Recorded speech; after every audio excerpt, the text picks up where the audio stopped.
and welcome to Gamer's Table, a discussion of tabletop role-playing games, war games, movies, books, and other related topics. Be warned, this show may contain some explicit material that may not be suitable for all audiences.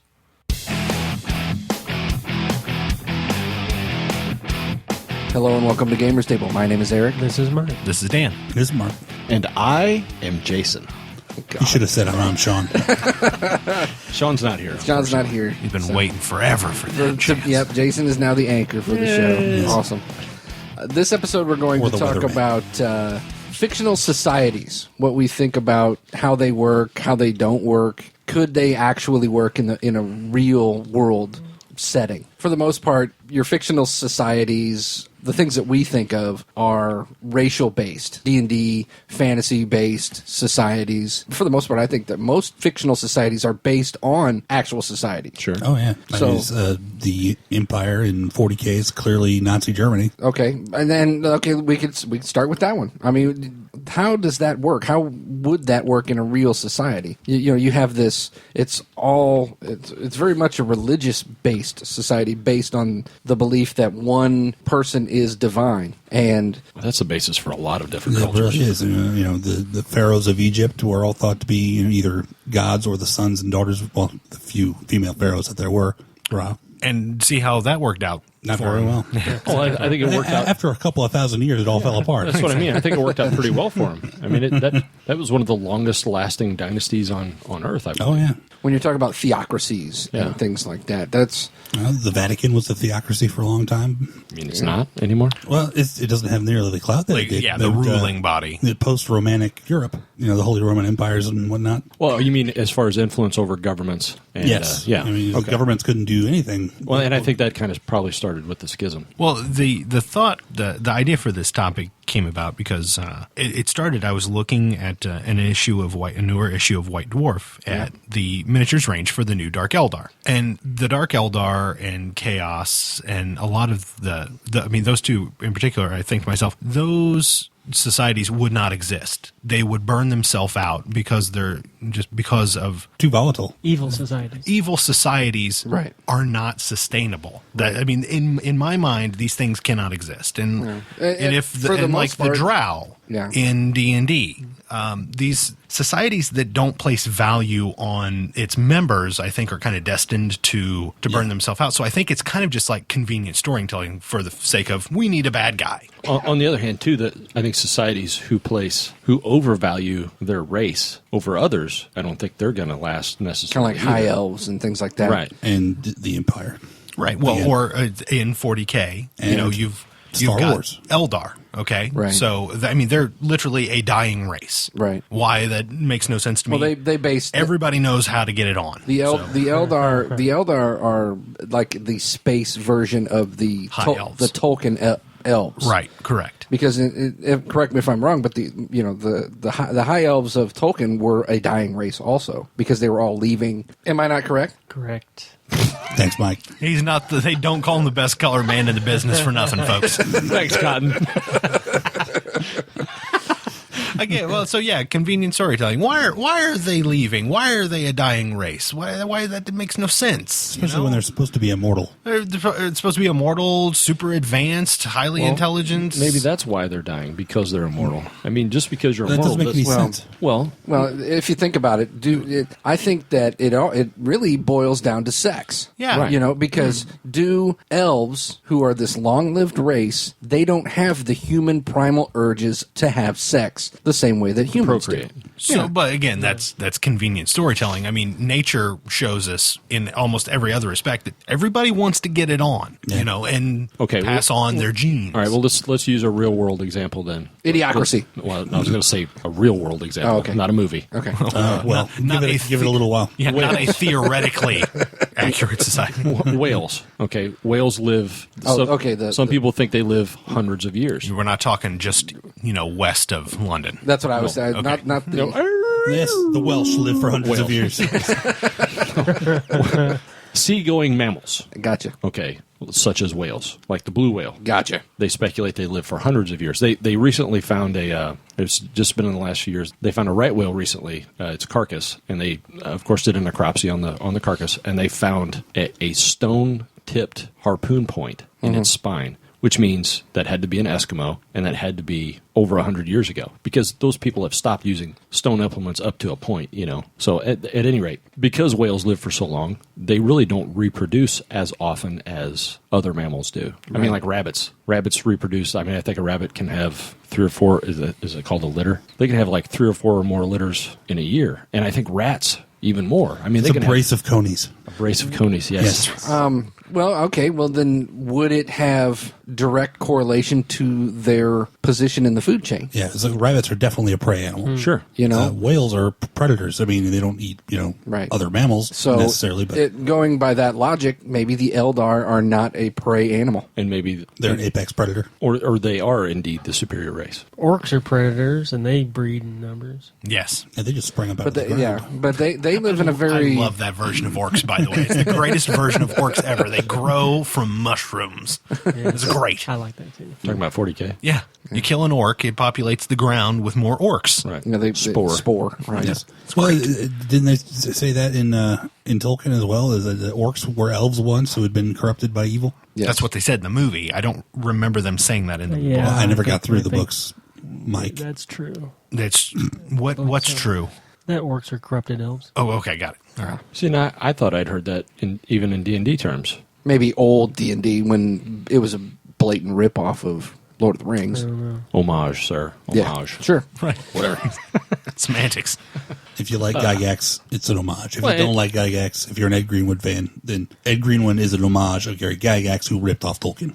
But as far as evil race, quote unquote evil races go, I've always, maybe not always, been uncomfortable with it, but definitely in the last few years, I've been uncomfortable with the notion that a race of beings in a fantasy setting or whatever kind of setting is inherently evil. That all of its members have to be evil. I've always thought that was silly. we not always. Sorry, It's a very old way of thinking of things. Right. Well, it's convenient. I'm trying to tell the story of before we started doing the podcast. Mike was running basically D&D with the D20 system, and we were a typical D&D adventuring party. We went into these caves that were infested by, I think it was orcs. That was the keep on the Borderlands. Yes. The Caves of Chaos. And we're in there, and we're just butchering every orky presence that we come across. Women, children, like Tusken Raiders. They're just going down. Maybe it was Jason that... I'm sure it was me. The voice of reason. Right, because we weren't playing with any alignments, because it didn't apply to that particular system. Right. So there was no reason for us to assume that just because orcs were orcs, that they were evil. That's kind of the first time we'd ever thought about it. Well, I think previously we'd never really had an encounter that required us to fight anything other than your typical male-oriented warrior culture. Right. Because usually you encounter orcs when you're in a dungeon, and they're it's a random encounter. You just run across 4 or 5 orcs. You don't normally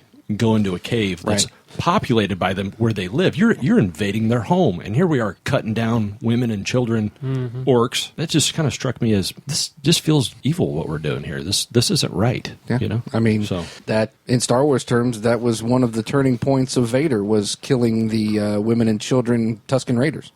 And I don't think Tusken Raiders are evil. I don't think they're inherently evil. No, they'll mess you up if you get close. Well, that's just protecting their territory.